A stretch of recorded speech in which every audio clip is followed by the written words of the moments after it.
The David Pakman Show at davidpakman.com.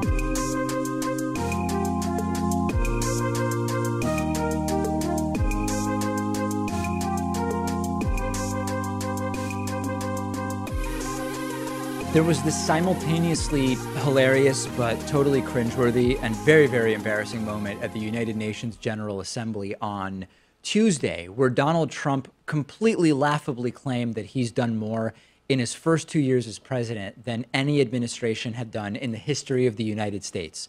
And when he did it, the leaders of the entire world laughed at him. It's very clear from the video. They're laughing at him. They're not laughing with him. Just as a reminder, in case you missed that story from earlier in the week, here is that extraordinarily cringeworthy moment from the United Nations earlier this week. Today I stand before the United Nations General Assembly to share the extraordinary progress we've made. In less than 2 years, my administration has accomplished more than almost any administration in the history of our country. America's so true.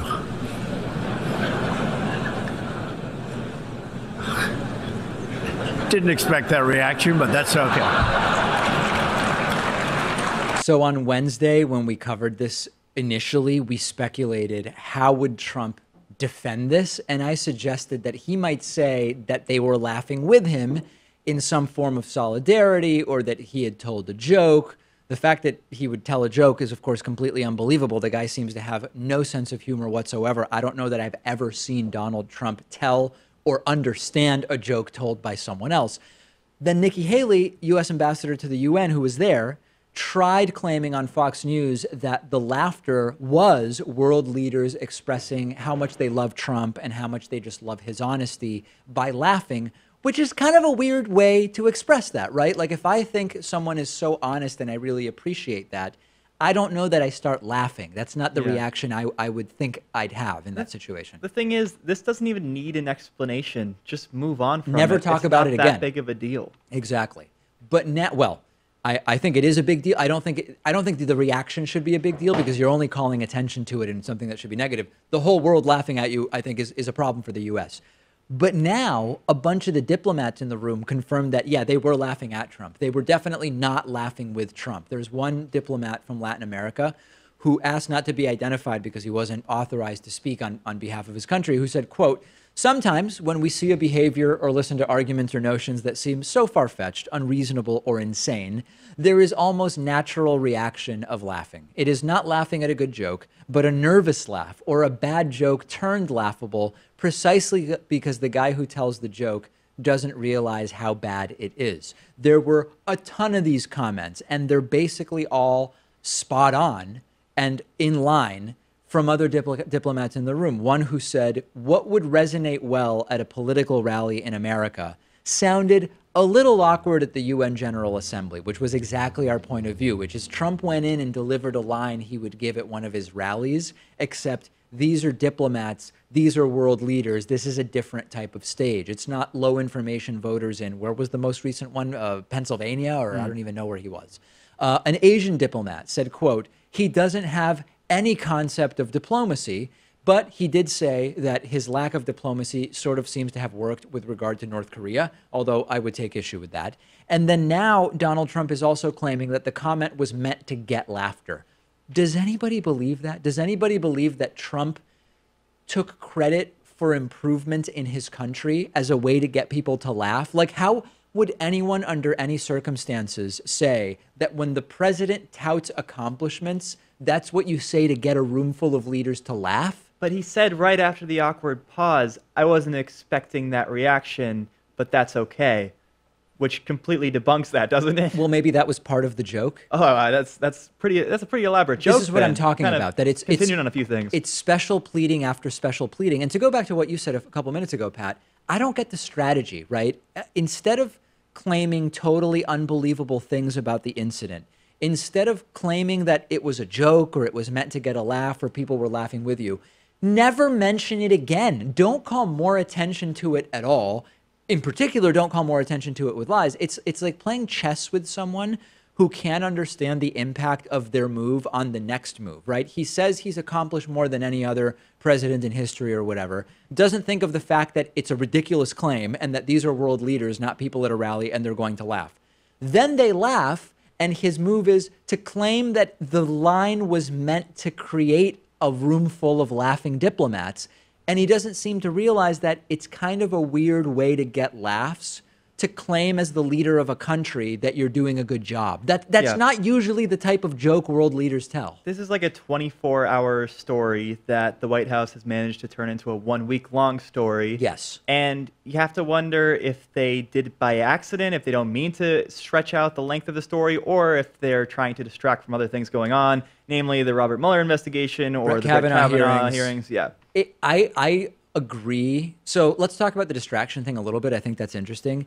I agree that a lot of what Donald Trump and his administration do is meant to distract from other stuff that they don't want people paying attention to.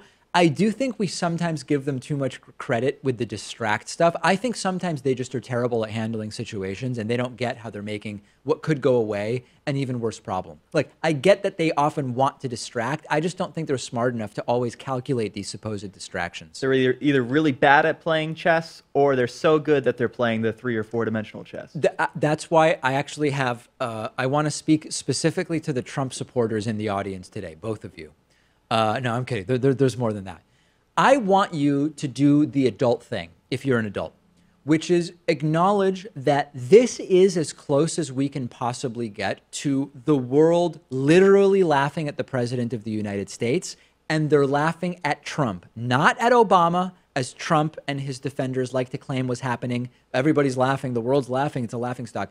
They're laughing at Trump. You don't have to say that you no longer support the guy. You don't have to say that you can still agree with the guy about his dumb trade policy if you want, but write to me and tell me, you know what? The world was laughing at Donald Trump. You can still support the guy. I encourage you to reach out to me. If you want to tweet me, you can do that at dpacman. If you want to tweet the show, we're also on Twitter at David Pakman Show. Pull up your big boy pants and admit that the world is laughing at the guy that you voted for. Tell me you don't care. Tell me it doesn't matter. Tell me you don't care if the world laughs.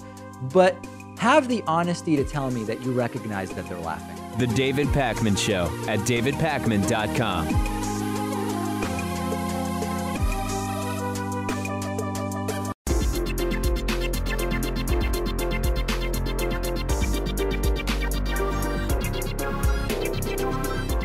The David Pakman Show at davidpakman.com.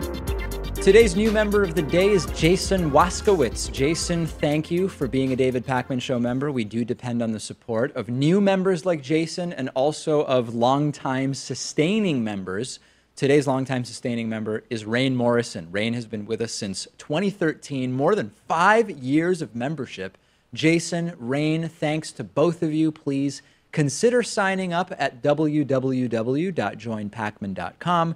We do have discounted memberships available with the coupon code VOTESOON18. It'll save you 40%, 100% of the member benefits at a 40% discount. You can also make a pledge of as little as $1 per month at patreon.com/David Pakman Show. Let's go to the phones at 617-830-4750.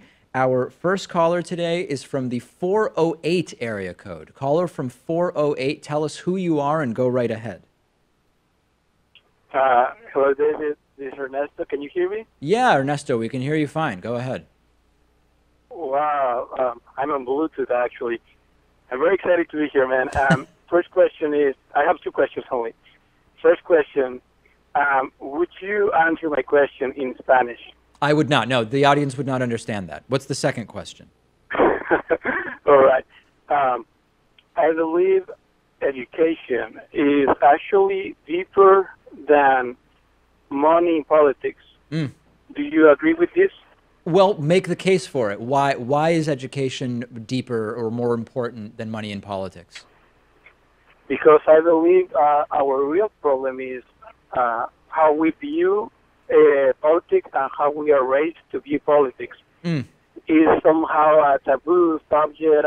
You shouldn't speak about it as a religion, and I believe we should learn from very little to separate politics from feelings and beliefs. And I don't know. I just feel like our education system doesn't support the kind of education we need to be a competent voter. Yeah, so I agree with you. I think here's where maybe I would disagree. We need to change the campaign finance system to change how politics are done. I agree with you that if people were better educated, we might have more people walking around the country who want to change the campaign finance system. But here's where I would disagree with you. Just having better educated people won't make it so that rich and corporations can control politics through money. It might lead to having more of a desire to change the campaign finance system. So I still think it's fair to say that campaign finance and media coverage and the environment, climate change, are sort of like the top three issues. But where I agree with you is that if we had better educated people, people learning critical thinking from a young age, we would have way more people that are ready and willing and eager to fix those three issues. Well, thank you for your answer, David. All right, Ernesto, great to hear from you. That was my, Ernesto's my paternal grandfather's name. He was Ernesto. Always great to hear from fellow Ernestos. Let's go to our next caller from the 818 area code. Caller from 818, tell us who you are and what's on your mind. Hey, David, this is Jesse from Los Angeles. How you doing, man? Good. Go ahead, Jesse. Hey, so I live out here in L.A., and the Michael Moore Fahrenheit 11/9 film, it bombed at the box office. Yep. It only made like $3 million. And I saw it over the weekend, and I was wondering if I could do a quick little film review for you to kind of maybe encourage people to go see it. I don't know your views on Michael Moore, but I think that the film was marketed improperly as a Trump film. Right. And it's really not a movie about Donald Trump. Okay. Which was pretty surprising. And I don't know if you saw it or not. No, I didn't. But it's really just deals about how we got here. It really focuses probably a third of the film is about the Flint water crisis. A third of the film is about fascism and the Germany in the 1930s and how it relates to, modern day Trumpism and how Democrats, centrism by Democrats has kind of enabled the rise of the hard right, similarly to how in the Germany in the 1930s, centrists enabled the rise of the Nazi Party, which was a minority party, that kind of got gained more power by, disenfranchising liberals on the left. Yeah, the thing is, Jesse, I don't think that the film. So I haven't seen the film, and I don't actually plan to. And it's not that I think that the film is not a good film. It's not that I don't like Michael Moore. I think what it is more is that even what you're talking about, like on the program, we've been talking about the ways in which Democrats failing to actually be progressive enables politics to move to the right. We've talked about Flint. We've talked about all these issues. It's more just that I feel that we've been having overload of these issues now for 2 years under Trumpism, and Flint has been going on for so long at this point. It's more that I feel that I'm unsure that given the limited time I have and the infrequency with which I go and see movies, then I'm going to go and watch that one is more what it is. It's not anything critical about the film itself, Right. I think that's actually exactly why people didn't go see it, because I think our life is like a 24-hour Trump film. Yeah. So, I think that's a big part of it. But if you're looking for sort of encouragement, it does break down the facts of how America is actually a leftist country, and it gives you all the facts behind that. And I think if you're just, it's a dark film. It is kind of a horror story, but it's not all about Trump if that's what you were expecting. So, if people are sort of looking for some encouragement about who our country actually is, it just encourages us to vote and actually take place in a participate in a democracy. So, hey Jesse, anyway. where are you calling from? It's I'm curious where you are. It sounds extraordinarily exciting. I'm actually at LAX right now. Oh, you're at the airport. I'm at LAX airport. Gotcha. Yeah. Okay. Sorry. All right, no problem at all. I appreciate the call. It's good to hear this perspective because I've been hearing mostly negative things about the film. And all right, Jesse, thanks for the call. Have a good flight. Yeah. Take care. Okay, take care. 617-830-4750. Let's go to our next caller from the 571 area code. Who's that at 571? How you doing? Good. Who's this? It's Grover. So quick thing. I just wanted to let you know for the pseudoscience thing that you were doing. Yeah. So I am been taking nursing classes, and sadly enough, there are some doctors that practice this oil essential pseudoscience. Yep. Which I felt like it was really difficult for me to accept that because like that's pseudoscience, and I mean I don't know how to even feel it. And also I had like my nurse professor critiquing the socialized medicine, which I had to bring her up with some facts that thanks to your show I learned. And keep it up with that pseudoscience thing. So wait, Grover, let me see. I want to make sure I'm understanding everything you're saying. You're saying that there are physicians, medical doctors, who are teaching your nursing classes who are talking about using essential oils as treatment for medical conditions? Yeah. Like which essential, what do they say? What essential oils for which medical conditions? Like, I didn't get a specific on the topic. I think it was the oils. What is it? I can't have the word on my mind right now. Is it homeopathy or herbs? What do you mean? Yeah, homeopathy. Exactly, that one. Goodness. Exactly, that one. So, yeah. Are you comfortable saying what school this is happening at? Do you want to tell us?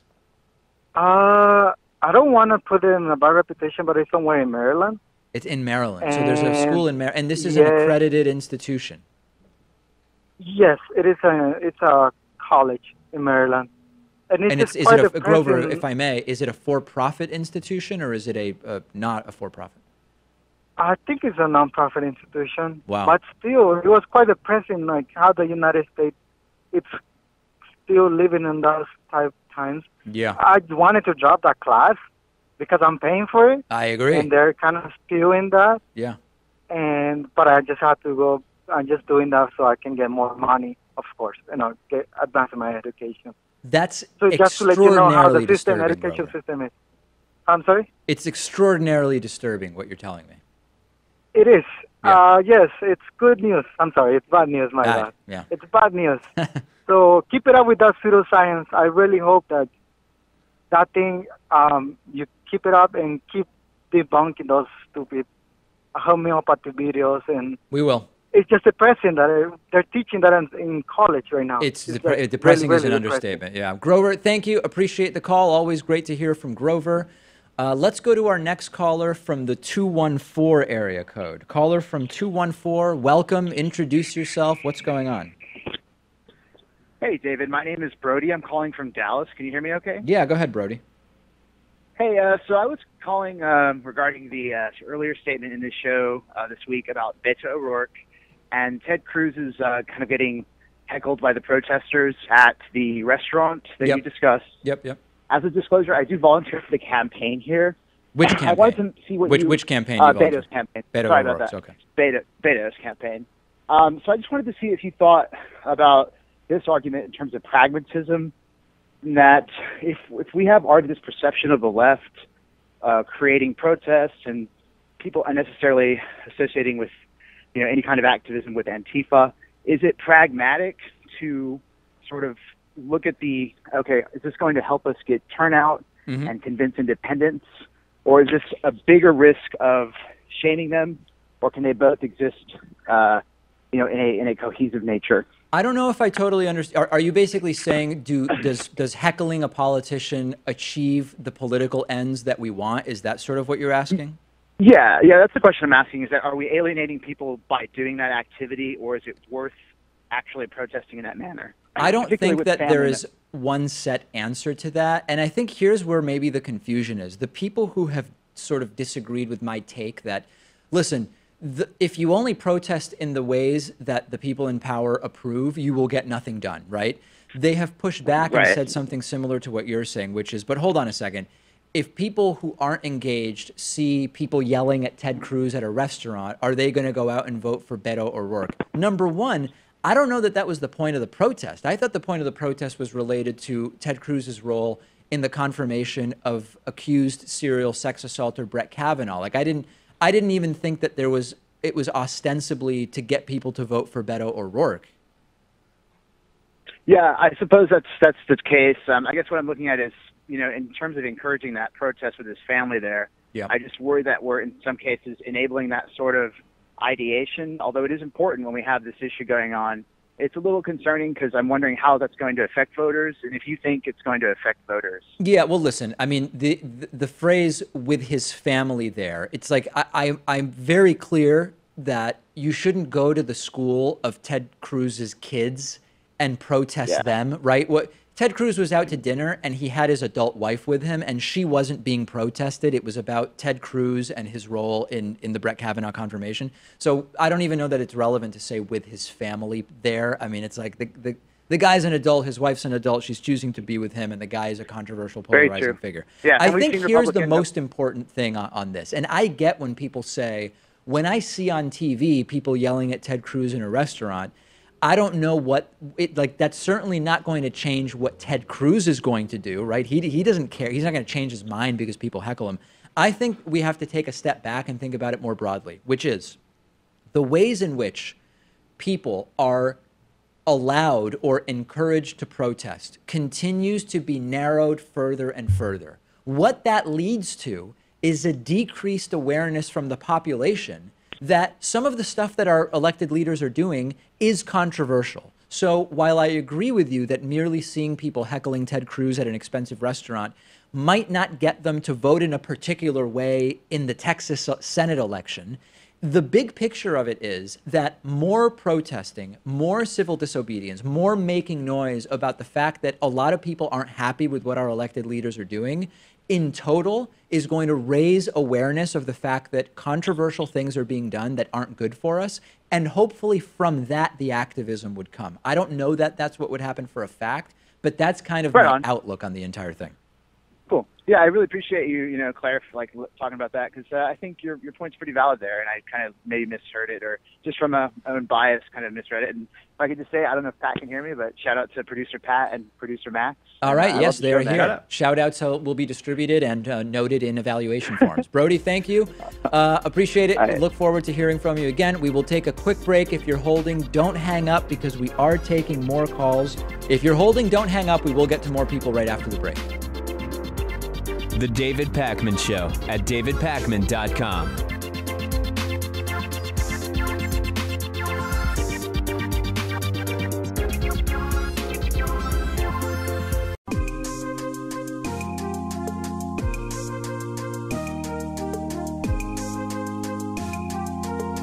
Welcome back to the David Pakman Show. Let's go back to the phones and see what's on people's minds. The phones are hopping today. Let's go to our caller from the 267 area code. Caller from 267, please introduce yourself. Tell us where you're calling from and what's on your mind today. Hello? Yeah, that's you, 267. Who's this? Okay, yeah, this is Phil. Just want to say that, we talk about, the benefits of, healthcare, free healthcare, free school, free whatever. They always ask the question, well, how are they going to pay for this? Yep. And then someone has sent me a notice about how, although the great benefits of being in Congress, besides the pension and all, and protection, lifetime protection, whatnot, but also free college, free healthcare, and all these things that somehow, when we have them, it's too expensive. But how are they being paid for by us? Yeah. Now, that should be, you want to raise awareness. Why don't we raise awareness about that? So let me see if I understand if I understand what you're saying, Phil. When people say, how can we afford and pay for free health care or all this other stuff, we say, we're already doing it for all of our members of Congress. Why can't we do it for everybody? Is that sort of what you're saying? Yes.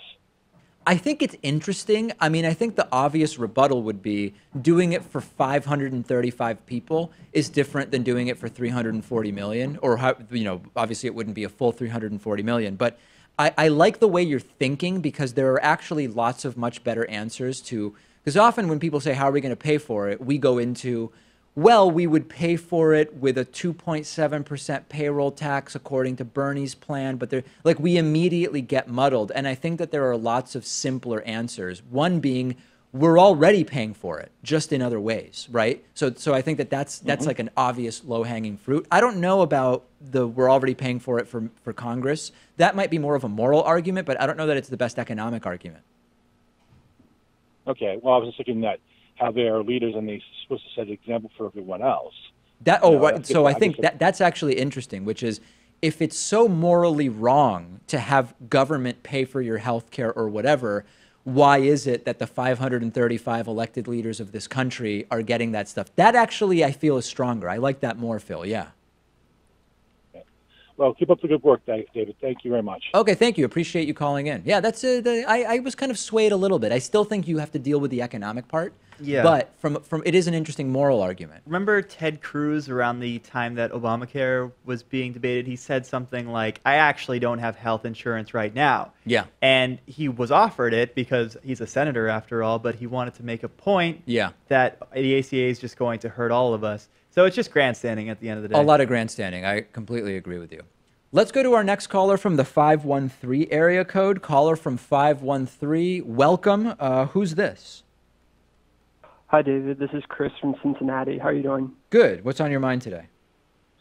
Another woman just came forward. You're breaking up. You said another woman just came forward. Is that what you said? Yes, sorry. Another woman came forward making accusations against Brett Kavanaugh, and she is represented by Michael Avenatti. And I was wondering if you thought if Avenatti plays a part in preventing Kavanaugh from being appointed to the court, if it could legitimize his candidacy to be the Democratic nominee in 2020. I don't see Avenatti as being the Democratic nominee, full stop, right? I mean, if the guy cures cancer, maybe, but I just don't think that he's going to be the nominee. I think he is doing a tremendously good job of raising his profile. I do find something about the guy off-putting, although I completely support the specifics of what he's doing here with his work with these accusers of Brett Kavanaugh, but I don't think he's going to be the Democratic nominee. But I also didn't think Trump would be president, so who am I? Yeah, I don't know. The Republican base is more, goofy about who they appoint with, Reagan and Trump, but I don't know. Crazier things have happened. I just wanted to get your take. Crazier things have happened, and one of them is in the Oval Office right now. You're absolutely right about that. Chris, thanks for the call. Great to hear from folks in Ohio. We love Ohio. We love every state, don't we? Even when they vote for Trump. Yeah. We still love the state. We still love most of the people in the state. Sure, absolutely. Let's go next to our caller from the I like that, most people in the state. Our caller from 317. Caller from the 317 area code. Who's this? Hi, David. Is this me? That is you. Hi, David. This is Patrick calling from Indiana. So recently I was listening to a conversation between Sam Seder and Benjamin Dixon, and the substance of the conversation was what Sam described as the dumb left. Right. And more specifically, he was talking about Jimmy Dore and kind of Jimmy's, I would call it progressive purity test. And he had recently criticized Ocasio-Cortez and Bernie for not towing the progressive line enough. And just kind of on a broader scale, he kind of criticizes Democrats and liberals more than he would ever criticize a Republican, kind of using whataboutism and whatnot. And I think he basically just taps into the anger that some people feel on the left. And I kind of agree with Sam and Benjamin's point about that might turn off those people from even participating in the election, kind of furthering progressive ideals. Yep. So I just kind of wondered what your take on that whole situation was, and if you agreed. I completely agree with Sam and Ben on this issue. I believe that the involvement of Jimmy Dore in politics has become completely toxic. I've cast a wider net in terms of that toxic element of the left, and I don't know that this is the right characterization, but you might remember me previously talking about what I describe as the Leninist left of Vladimir Lenin, Leninist. And I don't think it's really fair to group Jimmy Dore under that, but there is this contingent of the left that by virtue of a combination of, as you point out, whataboutism, so-called progressive purity tests, and a whole bunch of other mechanisms that I've described, they end up being useful idiots. And I want to be clear, calling them idiots it's not an ad hominem. Useful idiot is a specific sort of political term that has, basically it means you are unknowingly becoming a tool furthering the objectives of those who you either don't realize you're furthering the objectives of, or those you would on paper believe you're on opposite sides. I think that it's become completely toxic. I know that there are people in our audience who are fans of all combinations of these shows, but I think it is absolutely, brutally, completely counterproductive to everything that progressives are actually working for. I believe it is not pragmatic. I believe it is ideologically misguided, and that's where I am. So on that issue, I'm with Sam and Ben 100%. And if I have a little bit more time, I was wondering if you maybe felt the same way about, say, a guy like Glenn Greenwald, who's a pretty big Russia skeptic and all that. And I don't know. Listen, like I'm going to be honest. I only am tangentially aware of what any of these people are actually doing day to day. So my opinion is based on, you know, sitting down and saying, let me look at a sampling of the last 3 months of what they've done. And they may be doing things every day that don't fall under this. I've seen less of Greenwald stuff than I've seen of Jimmy Dore's. Like, I've actually seen more of Jimmy Dore's clips. And more so than his clips, I've seen a lot of analyses of his clips where pieces of his clips are played. And so with Greenwald, I would be less able to say for sure. But from what I saw in One Democracy Now! Appearance that he did, he seemed to be totally whitewashing any possible Russian interference or anything of it. Anything involving Russia in a way that seemed extraordinarily and generously exculpatory of Trump and his cronies in a way that seems very disconnected from the evidence on the ground. All right, beautiful. That's kind of what I wanted to ask you. So thanks for taking my call. Big fan. Okay, great. Thank you for calling in. Really appreciate it. Let's see who else is on the phone today. Why don't we go to the 210 area code, 210, which I believe is the San Antonio area. Go ahead. Hello? Yeah, that's you.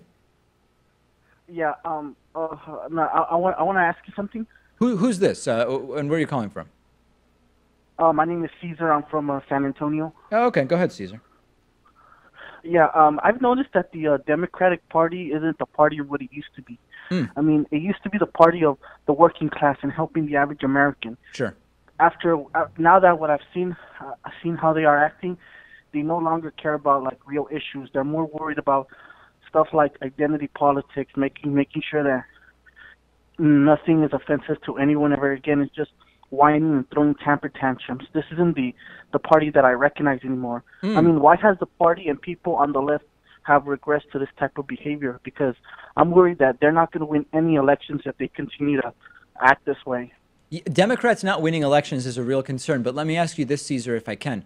Which prominent elected Democrats do you feel are focusing on identity politics? Well, I don't know the exact names, but I see people. Maybe not even exact names, but just like can you name one, for example? Like, can you name one elected Democrat whose focus has become offending people or not offending people in identity politics? Well, I've seen Congressman Harris. Who's that? Congressman Senator Harris. Who's that? Do you mean Senator Kamala Harris? Yes. Okay, what did she do?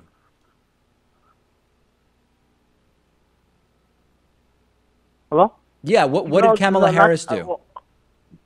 Look, I'm not talking about the specific people. I'm not talking about politicians. I'm talking about you're not? People who... No, I'm talking about people like, people who call themselves Democrats, people on the left. Okay, so this is not... So at first you said that this was a concern you had with the Democratic Party and the people who are running for stuff making identity politics their focus. But now you're saying it's not a problem among the elected people, it's just the voters? Yeah, because I've seen how they are acting, and I'm starting to get worried that the party is changing too much. But so you're saying this is just the voters, but it's not the people who are in power that are changing. It's the voters are changing, but the people in power are fine. They're not doing the identity politics stuff? No. Oh, so it sounds like the actual people in power haven't changed then, right? Because you're saying they're not doing the identity politics stuff. No, I'm not talking about. When I mean the Democratic Party, I mean the people. I mean how they're behaving. I mean all these supporters who are trying to urge other people to vote on the things that they want. They're not acting very civilized. You're saying that people on the left who are trying to get people to vote are doing something wrong? Yeah, that's what I'm saying. I'm not talking about the politicians. But what are the people doing wrong by trying to get others to vote? Isn't that a good thing? No, that's not what I'm saying. I'm saying, like, when you do things like silence, like speak from the other side, and just rioting and breaking stuff. Where have there been not what- violent riots with property destruction? What happened? Where have these violent riots with property breaking stuff? Where has property been destroyed by violent leftist rioters? Well, I'm talking about when you see Antifa on the news when they're breaking stuff. Okay, but Antifa is like almost nobody. Like it barely exists. It's not. It has nothing to do with. You started with the Democratic Party. Now you're talking about Antifa. Is Antifa even registered to vote? Do they even vote? No, I think what they should do is that people should just stay away from the bad part of the left. You know. Yeah. Okay. I agree with you there. All right. Thank you for the call. Man, that was. We were waiting for a call like that today, and we got it. I don't think that they necessarily knew what point they were trying to make there. Okay. Let's go to our caller from the 817 area code. Caller from 817, tell us who you are and where you're calling from. 817, go ahead. Is this me? Yeah, that's you. Oh, sweet. Yeah, I've been calling in probably 4 or 5 times before today. It's the first time I've ever gotten on. Oh, good. Sweet. Thank you, David. Finally, Who's this? My name is Jesse James Torres. I'm from Burleson. It's just south of the Fort Worth, Dallas area. A big fan of your show. I've been watching for the last 3 years. Thank you. I actually have 2 questions today. Is that okay? Sure. That's, as long as neither one of them is inordinately long. No, okay. They're just more just your personal opinion kind of thing. Okay. Okay, first one is regarding term limits. Yep. Okay, we have in the Constitution term limits for the presidency. You can only serve 2 full terms and a half term if you fill in, if you're a vice president fills in. Right. So basically you cannot serve more than 10 years. But we don't have a term limit for the other 2 branches. Mm-hmm. Do you think we should have term limits, and if so, how long should they be? That's my first question. It's a 2-parter. I do believe we should have term limits for the House and Senate. I've said this before. Let me first make the strongest argument I can against term limits. I think the strongest argument for letting members of the House and Senate serve as long as they keep getting reelected is that you are allowing good people to continue representing their constituents, right? That would be the argument for continuing to let these people I've heard that kind of argument, too, from a lot of people I say this to, that we need the term limits. Well, what if they're likable? Don't you want them to be in there for as long as they can? And I'm like, yeah, but at the same time, if there's no other option, there are some people who run unopposed because no one wants to run against them. But let me, if I can just finish, just so you seem to know this, but for the benefit of the audience to know my position, I think that the arguments for term limits are way stronger, which is that we've got a country of 340 million people. You're going to be able to get other good people in. You are eliminating a lot of the motivations that exist to maintain the status quo of our toxic politics that we have. I believe that not having career politicians would hopefully allow us to cycle in people from other areas of life other than just mostly lawyers and business people. So I am in favor of term limits for the House and Senate. I don't have a strong opinion as to exactly how long those terms should be. Personally, I argue we should have a 10-term limit for the House and a 4-term limit for the Senate. That's about 20 years, so twice as long as the executive branch, which makes sense. I mean, the founders wanted the legislative branch to be the dominant one. And I argue this judicial branch, the Supreme Court, and all of them should be 20 years as well. Okay, because, I think again, that feels like way so too long for me for House and Senate, but for the Supreme Court, maybe that would make sense. What was your second question today? Okay, this one's regarding the territories, not just Puerto Rico, but in general. Should Washington, D.C. and the 5 U.S. territories achieve statehood, or are you against them becoming states? Because I personally argue they all should be states already, just because, I mean, why not? Yeah, I believe that they should not maintain their current status. I think that the current status is sort of a quagmire and it doesn't really benefit anybody big picture. So I would be open to statehood. I think that would be very beneficial for the Democratic Party, and thus Republicans are going to oppose it significantly. I think the other alternative would be independence. Of course, that's risky for some of the territories. The question of their financial solubility as independent states, as independent countries is in question, but I don't like the current status. I would like the current status changed. I believe it's like a hanging in the balance that's not really good for anybody. Yeah, I've always argued that basically if you had a party of 56 people at an all-you-can-eat buffet, the island territories in D.C. would be 6 people who only allowed 1 plate. They're not getting the full benefits despite the fact they're part of the party. It's like, oh, everyone, like the other 50 states, they all get to pay into Social Security, but then they get it back. And then, like, they get full benefits, like military benefits and all that. They have the elected representatives who actually represent them. Yeah. but the territories in D.C. don't. So it's like, what's the point? I argue they should just get full statehood. And just one last quick thing, only because you brought it up. Just one last quick thing. I've done the math. I mean, some of the some of the territories would vote Democrat, but I mean, I don't think it'd be like full on Democrat. I think maybe like a 2-to-1 vote, but like they'd all have like a handful of representatives. So maybe some would be Democrat, but there'd probably be a Republican here and there. 2-to-1 means 66% Democratic, which is overwhelming when you consider how close it is, particularly in the Senate. All right, I got to run. I appreciate the call very much. Great to hear from you. Interesting questions today. We will take calls again, although not today. Apologies to everybody I didn't get to. Hope you'll call in again. The David Pakman Show at davidpakman.com.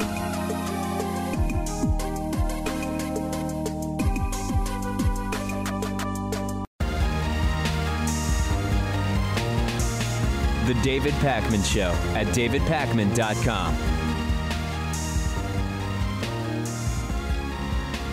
Let's get into audience questions for the week. 3 really good ones, starting with, hey, David, should prostitution really be looked down upon by society? Isn't it just a job for which people exchange something of value for money, like everybody else who works? I think it's a little more complicated than that, but still, I don't really think we should be looking down as a society at prostitutes, and maybe that's different than prostitution. So first and foremost, most people don't end up in prostitution because they grew up wanting to be prostitutes, right? It's economic circumstances, it's sociocultural circumstances, it's lack of opportunities, it's in some cases, I don't want to characterize overly broadly, but it can be family situation, right? Like we can think about different ways people end up doing that. I don't think that it's something to look down upon any more than we would look down upon someone who has figured out a way to make ends meet for themselves. Then you get into the question of, okay, well, what if what that person is doing is legal versus illegal? And then we have to remember, well, crime is definitely a social construct. Society decides what we say is legal or illegal. Would society look at prostitution differently if it were legal and regulated? Well, maybe, but it's not really a different act in the same way that is having an ounce of pot on you morally different if it's legal, decriminalized, or legalized? I don't really think it is. I mean, the criminal justice system sees it differently, but as a society, my opinion of someone who has an ounce of pot is no different if they're in a state where it's illegal, a state where it's decriminalized, or a state where it's legalized, right? I'm thinking of the action as an action, independent of its legality. So that's number one. I think that's important to say. Yeah, I think the stigma, though, would be minimized if we made prostitution legal. I don't disagree. In that sense, it does differ from marijuana, because I think many of the negative externalities that go along with prostitution would go away, like pimps running the things and making a lot of money from it, from the transmission of STDs and unwanted pregnancies and all that stuff. So in that sense, I can kind of see a difference. So now that we've talked about how we see the individuals, let's talk about whether prostitution as an institution is something that should be looked down upon. Because what are we saying? When we say, listen, the questioner says, people are choosing to exchange something that has value in society for money. What's the difference between selling bottled water and selling sex? I think there is a difference, and it's hard for me to define exactly what it is. And I think an example that's relevant would be the sale of human organs, right? You could say, listen, if you want to sell a human organ, it's no different than selling tchotchkes or Barbie dolls or bottled water. It's all exactly the same. I don't know that it really is. I think when you're getting into organs or sex or some of these other areas, you are talking about something that is in some way materially different from simply saying, I grill corn on the cob and sell it from a little push cart at the local fairs. There is something different there. Whether it justifies looking down at it from a societal level, I don't know. I don't look down at prostitution. No. I don't, but I do recognize that there is something that is different about selling your body for sex and selling organs than just selling, groceries or something like that. I don't know how to define the difference, though. Yeah, and maybe society will always look down upon it. I mean, it's known as the world's oldest profession, right? Sure. It's been in existence throughout all of time, all of culture, and there's really no way to get rid of it, because even when you make it illegal, the black market comes up. So I think that stigma, if it hasn't left us yet, will always be there. There probably is going to continue to be to being stigma as long as society is organized roughly the way it's organized now. I can imagine, and if you've read a lot of sci-fi, you can probably imagine ways in which reproduction altogether might be differently organized, that prostitution kind of becomes not a big deal in the way that it is now. But I believe that we should not look down upon prostitution in the way that society tends to, but we can still identify the circumstances around prostitution as undesirable and work to resolve those. Next question today. Should illegal actions as a teenager affect your career as an adult, particularly in the context of a Supreme Court seat, Brett Kavanaugh, or other endeavors in government? This is I've done my rant for you before of where not everything is black and white. And the answer to this is it depends, okay? I have friends who were caught shoplifting CDs from a CD store when they were 14. And some of those friends went on to work in government at the federal level, and they listed me as a reference. And I was interviewed by an investigator. And of course, I had no idea of lying, but my friend said, I know you know about the CD stealing thing. You can mention it. I've admitted it. It's not a big deal. Clearly, that was not something that should have prevented them from having a federal job. It didn't prevent them from having a federal job, and it's pretty cut and dry. Brett Kavanaugh, at the age of, 17, I think? 17 in one accusation. He was in college for another accusation. Let's stick with the 17-year-old one for now. At the age of 17, is accused of having tried to rape a woman named Christine Blasey Ford. Should that have no bearing whatsoever on his being appointed to life as a Supreme Court justice? Even if you want to make the case that the actions themselves shouldn't, he's been allegedly lying about them, right? If the allegations are true, he has been lying about it as an adult, and then it definitely should have repercussions now. Now, the question would be, if he hadn't lied about it, if he had said, you know what, I did try to force myself upon this woman when I was 17 years old. I was a kid. I had been drinking, which we often hear. I would never do that now. I completely understand why it was wrong. I apologize, and I apologize to anyone that found my actions deplorable, which I do. Then maybe you have a conversation, right? Yeah. And you say, well, 17, you're legally not an adult, but you do certainly know right from wrong at that age, but you were drinking, but drinking's not an excuse for doing that. Then you've got a real conversation on your hands, right? The allegations against Kavanaugh as an adult in college, I believe that if they are true, there is no question whatsoever that they should be disqualifying for his role as an appointed to life Supreme Court justice. I mean, if we're looking to draw a line here, maybe you draw that line when it becomes violent crime. So things like petty theft, shoplifting, or drinking underage, even getting a DUI, that stuff can be more easily forgiven than, say, rape or a serious assault, that sort of thing, as Brett Kavanaugh is accused of, right? Sexual assault. Do you distinguish between misdemeanor and felony? Like, is that kind of the distinction you're drawing? I think so, yeah. But I mean, it gets dicey too, because assault could be considered two teenagers getting into a fight.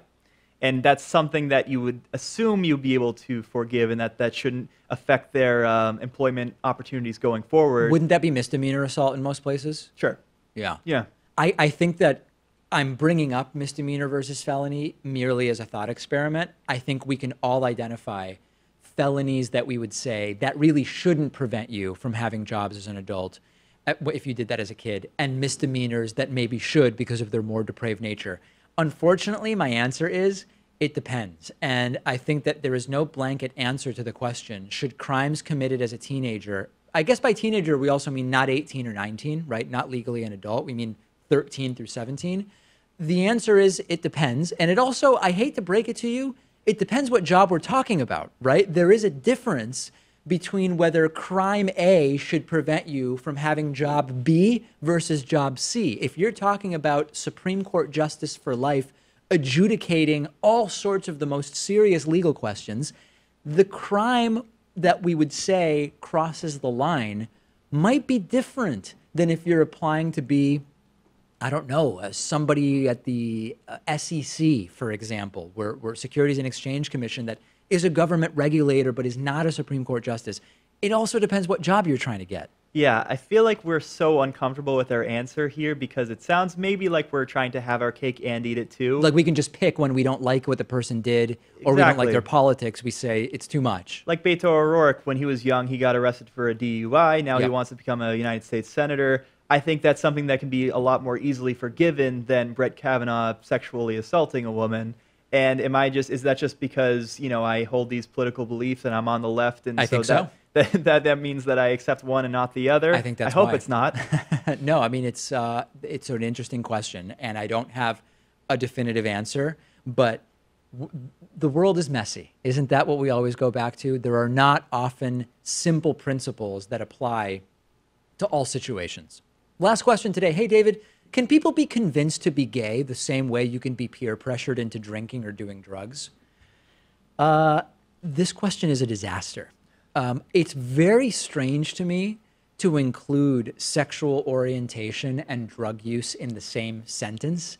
That is something that actually many virulent homophobes that we've interviewed on the program do. They say, listen, there are all sorts of undesirable behaviors like being gay or doing drugs. People become addicted to gay sex the same way they become addicted to doing drugs. We've had people on the show who say those things. They are truly horrible, vile, depraved, disgusting people. So number one, I don't have any idea how you can say that peer pressure to be gay is like peer pressure to do drugs. That's number one.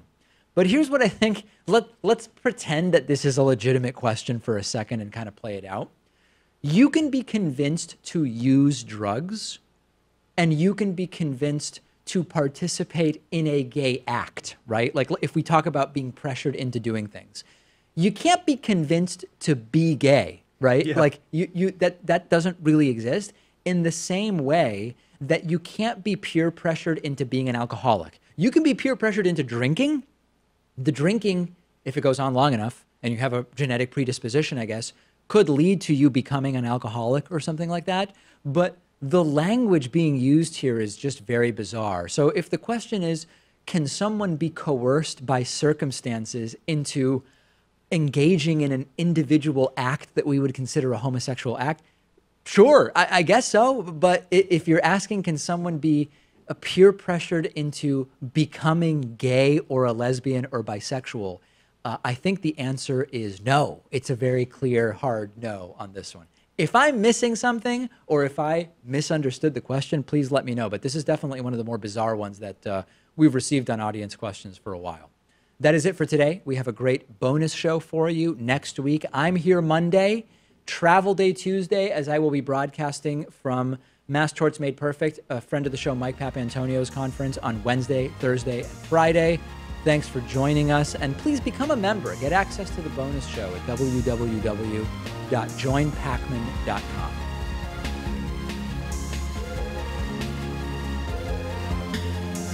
The David Pakman Show at davidpakman.com.